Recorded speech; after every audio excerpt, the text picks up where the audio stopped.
बिस्मिल्लाहिर्रहमानिर्रहीम। Welcome to chemistry with Kamran Chaudhary. अगर आप इस चैनल पर नए हैं तो इस चैनल को सब्सक्राइब ज़रूर कर दीजिएगा, साथ बेल आइकन को लाजमी प्रेस कर दीजिएगा ताकि आपको आने वाली हर नई वीडियो का नोटिफिकेशन मिलता रहे। ये मेरी कुछ कॉन्टैक्ट्स डिटेल्स हैं जो मैं आप लोगों के साथ शेयर कर लेता हूँ। In case of any question आप लोग मेरे साथ कॉन्टैक्ट कर सकते हैं through Gmail, through WhatsApp, through Facebook and through Instagram. आज के लेक्चर में हम लोग आपकी क्लास 9 के चैप्टर नंबर 7 जिसका नाम इलेक्ट्रोकेमिस्ट्री है, उसका लेक्चर नंबर 3 कवर करेंगे, जो कि है basically oxidation and reduction in terms of loss और गेन ऑफ इलेक्ट्रॉन। हम लोग oxidation and reduction in terms of hydrogen and oxygen cover कर चुके हैं। जिन लोगों ने इस चैप्टर के 2 प्रीवियस लेक्चर 1 एंड लेक्चर 2 नहीं देखा तो आप जाएंगे चैनल पे, प्लेलिस्ट मौजूद है आपके क्लास 9 के चैप्टर नंबर 7 इलेक्ट्रोकेमिस्ट्री की। वहाँ पे आपको तमाम के तमाम ये दोनों प्रीवियस लेक्चर्स आपको मिल जाएंगे। ठीक है।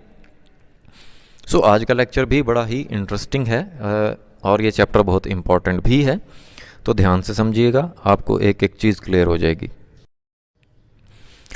तो जी टॉपिक है हमारा oxidation and reduction in terms of loss और गेन ऑफ इलेक्ट्रॉन।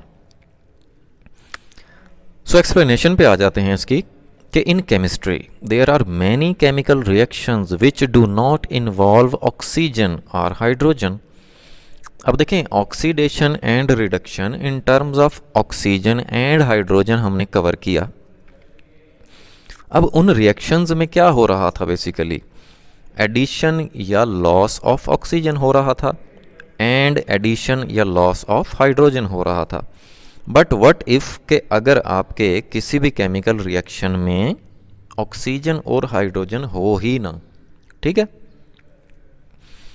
तो फिर क्या होगा? But they are considered redox reaction. Oxygen and hydrogen के ना होने की बिना पे फिर भी एक केमिकल रिएक्शन रिडॉक्स रिएक्शन हो सकता है। मीन्स के उस केमिकल रिएक्शन में ऑक्सीडेशन एंड रिडक्शन हो सकती है। ज़रूरी नहीं है कि हर केमिकल रिएक्शन में ऑक्सीजन और हाइड्रोजन अवेलेबल हो। अच्छा, to deal with these reactions, कौन से रिएक्शंस? ऐसे रिएक्शंस जिनमें ऑक्सीजन और हाइड्रोजन प्रेजेंट नहीं है। न्यू कॉन्सेप्ट लॉस और gain of electrons is used. फिर हम लोग कौन सा कॉन्सेप्ट यूज करते हैं? इलेक्ट्रॉन के ऐड होने का या इलेक्ट्रॉन के रिमूव होने का। ठीक है। सो सबसे पहले हम लोग डिफाइन कर लेते हैं oxidation in terms of electrons को। तो ऑक्सीडेशन को आप कुछ इस तरह से डिफाइन करते हैं कि oxidation is defined as removal of electrons during a chemical reaction.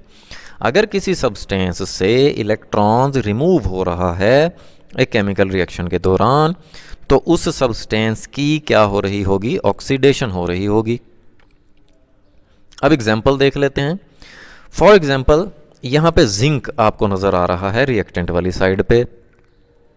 अगर आप प्रोडक्ट वाली साइड पे देखें तो यहाँ पे आपको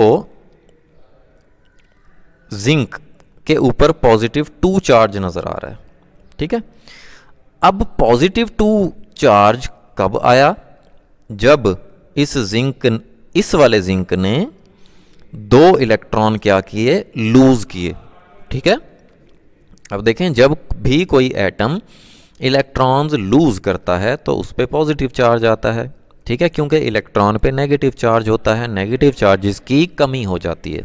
ठीक हो गया। अब यहाँ पे जिंक 2 इलेक्ट्रॉन्स लूज कर रहा है तो इस पर +2 चार्ज आया। अब हम क्या कहेंगे कि जी जिंक जो है उसने बेसिकली 2 इलेक्ट्रॉन लूज किए। ठीक है। ये जब इस जिंक ने 2 इलेक्ट्रॉन लूज किए तो इस पर आ गया +2 चार्ज। अब रिमूवल ऑफ इलेक्ट्रॉन यहाँ पे हो रहा है। ठीक है, इलेक्ट्रॉन लूज हो रहे हैं, तो हम कहेंगे कि जिंक की ऑक्सीडेशन हो रही है। ठीक हो गया। एक और एग्जांपल देख लेते हैं। अब यहां पे आप देखेंगे आयरन, उसके ऊपर ऑलरेडी +2 चार्ज है, ठीक है। अब मैं क्या करता हूं कि इस आयन से, जिसको आप कैट आयन बोलते हैं, पॉजिटिवली चार्ज आयन, इसमें से फर्दर एक और इलेक्ट्रॉन जब मैं लूज करूंगा तो एक और एक्स्ट्रा पॉजिटिव चार्ज आ जाएगा। पहले से +2 है तो एक और इलेक्ट्रॉन लूज हुआ तो +3 हो गया, ठीक है। अब देखिए यहां पे आपने ये चीज सीखी कि जरूरी नहीं है कि एक न्यूट्रल एटम के अंदर से इलेक्ट्रॉन्स रिमूव हों, एक आयंस के अंदर से भी फर्दर इलेक्ट्रॉन्स रिमूव हो सकते हैं, ठीक है। तो ये आपने देख लिया कि इन सब्सटेंसेस से इलेक्ट्रॉन्स लूज हुए और ये जो सब्सटेंसेस हैं इनकी क्या हो रही है, ऑक्सीडेशन हो रही है, ठीक है। पहले रिएक्शन में जिंक की ऑक्सीडेशन हो रही है, दूसरे रिएक्शन में आयरन के आयन की ऑक्सीडेशन हो रही है, ठीक हो गया।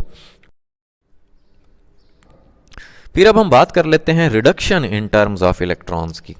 कैसे डिफाइन करेंगे कि जी reduction is defined as addition of electron during a chemical reaction. किसी केमिकल रिएक्शन के दौरान अगर किसी भी सब्सटेंस में इलेक्ट्रॉन ऐड हो रहा है, ठीक है, या इलेक्ट्रॉन्स ऐड हो रहे हैं, तो उस प्रोसेस को हम कहेंगे रिडक्शन। उस सब्सटेंस की क्या हो रही होगी, रिडक्शन हो रही होगी। एग्जाम्पल देख लेते हैं इसकी। लाइक देखें यहां पे है हाइड्रोजन का आयन, ठीक है। अब ये साइड पे जैसे आपको हाइड्रोजन का एटम नजर आ रहा है, हाइड्रोजन का एटॉमिक नंबर भी 1 होता है, तो इसका मतलब इसके न्यूक्लियस में एक प्रोटॉन और इसके एक ही शेल होता है, उसमें एक इलेक्ट्रॉन होता है। अब हाइड्रोजन के ऊपर पॉजिटिव चार्ज है तो इट मीन्स कि हाइड्रोजन ने अपना ये जो इलेक्ट्रॉन होता है इसके वैलेंस शेल में वो रिमूव किया कर दिया, ठीक है। फिर जब इसने एक हाइड्रोजन के एटम ने एक इलेक्ट्रॉन रिमूव किया तो उसको एक इलेक्ट्रॉन की ज़रूरत है, ठीक है, क्योंकि उस पर पॉजिटिव चार्ज है। तो पॉजिटिव चार्ज ख़त्म करने के लिए जाहिर है वो एक इलेक्ट्रॉन गेन करेगा ताकि उसका पॉजिटिव चार्ज ख़त्म हो जाए, ठीक है। लेकिन यहां पे आपको 2H+ नज़र आ रहा है, क्यों? यहां पे 2 हाइड्रोजन आयन्स आपको नज़र आ रहे हैं। मीन्स के 2 हाइड्रोजन के एटम्स ने अपना एक एक इलेक्ट्रॉन रिमूव कर दिया था, जिसकी वजह से दोनों हाइड्रोजन पर +1 चार्ज आ गया, ठीक है। अब देखें क्योंकि 2 हाइड्रोजन ने एक एक इलेक्ट्रॉन लूज किया हुआ है, अब दोनों हाइड्रोजन को एक एक इलेक्ट्रॉन मीन्स के टोटल 2 इलेक्ट्रॉन्स की ज़रूरत है। जब ये 2 इलेक्ट्रॉन्स ऐड होंगे इस अकेले अकेले हाइड्रोजन के आयन में तो देखें क्या बनेगा, H2 बनेगा। कैसे? एक इलेक्ट्रॉन एक हाइड्रोजन आयन लेगा, दूसरा इलेक्ट्रॉन दूसरा हाइड्रोजन आयन लेगा, तो दोनों हाइड्रोजन के एटम्स का स्ट्रक्चर कुछ इस तरह से हो जाएगा, ठीक है। फिर वो क्या करेंगे, अपना एक एक इलेक्ट्रॉन आपस में शेयर कर लेंगे, ठीक है, और इस तरह से H2 मॉलिक्यूल बन जाएगा। इसकी समझ आ गई होगी आपको। इन शॉर्ट आप ये देखें कि 2 हाइड्रोजन के आयन 2 इलेक्ट्रॉन्स गेन कर रहे हैं और H2 मॉलिक्यूल बन रहा है, ठीक है। तो एडिशन ऑफ इलेक्ट्रॉन हो रही है, तो इसका मतलब है रिडक्शन हो रही है यहाँ पे।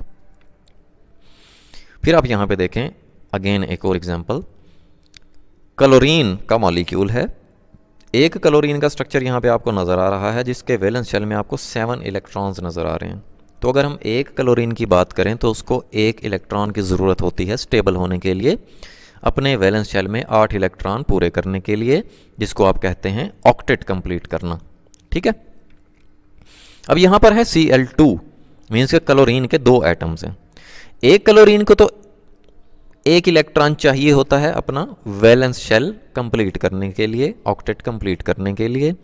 2 क्लोरीन्स क्या कर रहे हैं, यहाँ पर 2 इलेक्ट्रॉन मीन के एक एक इलेक्ट्रॉन गेन कर रहे हैं। अब देखें यहाँ पे क्लोरीन के ऊपर कोई चार्ज नहीं है, ठीक है। जब ये एक एक इलेक्ट्रॉन गेन करेंगे तब दोनों क्लोरीन के ऊपर एक एक नेगेटिव चार्ज आ जाएगा, क्योंकि हर क्लोरीन एटम एक इलेक्ट्रॉन गेन कर रहा है, इलेक्ट्रॉन पे नेगेटिव चार्ज होता है, तो ये 2 क्लोराइड आयंस बन जाएंगे, ठीक है। तो ओवरऑल क्या हो रहा है यहाँ पर, क्लोरीन में इलेक्ट्रॉन्स ऐड हो रहे हैं और रिडक्शन अक्कर हो रही है। ठीक हो गया, ये भी आपको क्लियर हो गया होगा। अब थोड़ा सा हम लोग बात कर लेते हैं अगेन रिडॉक्स रिएक्शन की। अब कोई भी ऐसा केमिकल रिएक्शन जिसमें ऑक्सीडेशन अक्कर हो रही होती है और रिडक्शन अक्कर हो रही होती है, जब किसी केमिकल रिएक्शन में ये दोनों प्रोसेसेस हो रहे हों तो उसको हम लोग बोलते हैं ऑक्सीडेशन रिडक्शन रिएक्शन, या जिसको हम बोलते हैं रिडॉक्स रिएक्शन। RED जो है वो रिडॉक्स को रिप्रेजेंट कर रहा होता है और OX ऑक्सीडेशन को रिप्रेजेंट कर रहा होता है। ठीक है, अब हम ऐसा रिडॉक्स रिएक्शन देखेंगे जिसमें हाइड्रोजन और ऑक्सीजन इन्वॉल्व नहीं होंगे, लेकिन उस केमिकल रिएक्शन में ऑक्सीडेशन भी हो रही होगी और रिडक्शन भी हो रही होगी। जैसे सोडियम मेटल और क्लोरीन के दरमियान रिएक्शन, ये 3 स्टेप्स में होता है। पहला स्टेप क्या है, सोडियम एटम जो कि एक मेटल है, उसकी प्रॉपर्टी होती है इलेक्ट्रॉन को लूज करने की। सो सोडियम एटम जो है एक इलेक्ट्रॉन लूज करके सोडियम का आयन बनाता है। जैसे आप देखें यहाँ पे सोडियम है, उसने एक इलेक्ट्रॉन लूज किया, उस पर पॉजिटिव चार्ज आ गया। क्यों? क्योंकि यहाँ पे साइड पे आप देखें सोडियम के स्ट्रक्चर को, ये पहले ग्रुप से बिलोंग करता है, इट मीन्स कि इसके वैलेंस शेल में 1 इलेक्ट्रॉन है। अब ये 7 इलेक्ट्रॉन ले तो नहीं सकता 8 पूरे करने के लिए किसी एटम से, बल्कि ये क्या करता है, ये 1 इलेक्ट्रॉन डोनेट कर देता है, दे देता है, रिमूव कर देता है। ठीक है, जब ये 1 इलेक्ट्रॉन रिमूव कर देगा, देखें इसका ये वाला जो शेल होगा, थर्ड शेल ख़त्म हो गया, इसके 2 ही शेल बच जाएंगे और दूसरे शेल में 8 इलेक्ट्रॉन्स बच जाएंगे। ठीक है, इस तरह से ये स्टेबल हो जाएगा। फिर दूसरे स्टेप में क्या होता है कि this electron is accepted by chlorine atom. अब क्लोरीन का जैसे मैंने अभी आपको दिखाया कि 17 एटॉमिक नंबर होता है, पहले शेल में 2 इलेक्ट्रॉन्स, दूसरे में 8 और तीसरे में 7 इलेक्ट्रॉन्स होते हैं। क्लोरीन को 1 इलेक्ट्रॉन चाहिए होता है अपने 8 इलेक्ट्रॉन पूरे करने के लिए। So as chlorine atom needs 1 electron to complete its octet, उसको ऑक्टेट मीन्स के 8 इलेक्ट्रॉन पूरे करने के लिए 1 इलेक्ट्रॉन चाहिए होता है। सो क्लोरीन जो है यही वाला इलेक्ट्रॉन जो कि सोडियम ने रिमूव किया, ये गेन कर लेता है। जब गेन करेगा उस पर नेगेटिव चार्ज आ जाएगा, जैसे यहाँ पे आपको नजर आ रहा है। क्लोरीन का एटम है, उसने 1 इलेक्ट्रॉन गेन किया, नेगेटिव चार्ज आ गया, तो एडिशन ऑफ इलेक्ट्रॉन को क्या बोलते हैं हम, रिडक्शन, और रिमूवल ऑफ इलेक्ट्रॉन को हम ऑक्सीडेशन बोलते हैं, जो कि यहाँ पे अक्कर हो रही है स्टेप 1 में। ठीक है, अब यहाँ पे आप देखें कि एक सोडियम का आयन बन गया पॉजिटिवली चार्ज्ड और एक क्लोरीन का आयन बन गया नेगेटिवली चार्ज्ड। ठीक है,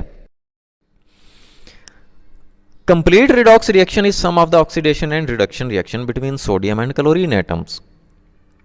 अब आपने क्या करना है, यही जो हमने 2 स्टेप्स में रिएक्शंस लिखे, इन दोनों के लेफ्ट हैंड साइड को ऐड कर देना है और राइट हैंड साइड को ऐड कर देना है, तो आपके पास कुछ इस तरह का रिएक्शन बनेगा।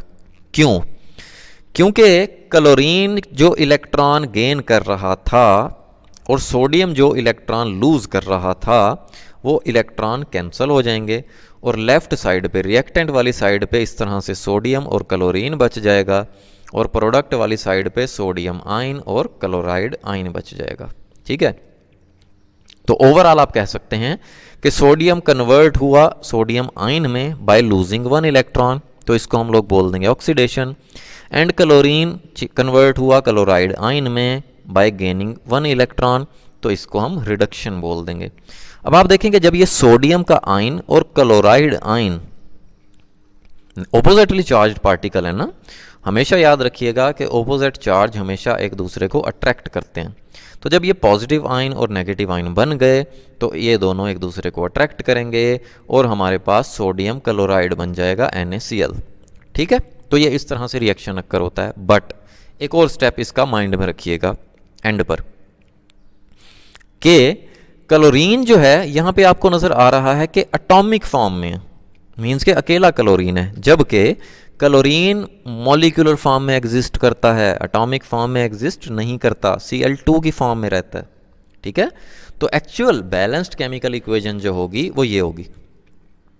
जब आप यहाँ पे क्लोरीन को मॉलिक्यूलर फॉर्म में रिप्रेजेंट करेंगे, यहाँ पे Cl2 लिखेंगे, तो यहाँ पे आप देखें कि यहाँ पे भी आपको फिर 2 क्लोराइड के आयन बनाने पड़ेंगे, जो कि यहाँ पे आपको नजर आ रहा है, मैंने 2 लिखा हुआ है। ठीक है, अब ये जो क्लोरीन का मॉलिक्यूल है ये 2 इलेक्ट्रॉन गेन करके जाहिर है 2 क्लोराइड के आयन बना रहा है। अब वो 2 इलेक्ट्रॉन कहाँ से आएंगे? वो 2 इलेक्ट्रॉन यहाँ से आएंगे कि एक सोडियम का एटम 1 इलेक्ट्रॉन लूज करेगा, दूसरे सोडियम का एटम दूसरा इलेक्ट्रॉन लूज करेगा। ठीक है, तो ओवरऑल 2 सोडियम के एटम्स 2 इलेक्ट्रॉन लूज करके 2Na पॉजिटिव बनाएंगे। ठीक हो गया। सो इस तरह से आप कहेंगे कि 2 सोडियम के एटम्स ने 2 इलेक्ट्रॉन्स लूज किए, ऑक्सीडेशन अक्कर हो गई। 2 क्लोरीन के एटम्स ने 2 इलेक्ट्रॉन्स गेन किए, तो इस तरह से रिडक्शन अक्कर हो गई। ठीक है, या ओवरऑल आप प्रोडक्ट हमारे पास क्या बनेगा? 2NaCl, क्योंकि 2 सोडियम के आयन और 2 क्लोराइड के आयन्स ये एक दूसरे को अट्रैक्ट करेंगे, एक दूसरे के करीब आएंगे, क्योंकि अपोजिटली चार्ज पार्टिकल्स हैं। ठीक है, तो ये हमने देख लिया redox reaction in terms of loss और गेन ऑफ इलेक्ट्रॉन। कब? जब हमारे पास रिएक्शन में हाइड्रोजन और ऑक्सीजन अवेलेबल ना हो। ठीक हो गया जी। सो होपफुली आपको ये लेक्चर बड़े अच्छे से क्लियर हो गया होगा। फिर भी अगर आप लोगों के माइंड में कोई कन्फ्यूजन है, कोई भी क्वेश्चन है आपका, देन आप नीचे कमेंट सेक्शन में मुझसे पूछ सकते हैं। अगर आपको वीडियो पसंद आई है देन चैनल को सब्सक्राइब ज़रूर कर दीजिएगा, वीडियो को लाइक कर दिया करें, शेयर कर दिया करें।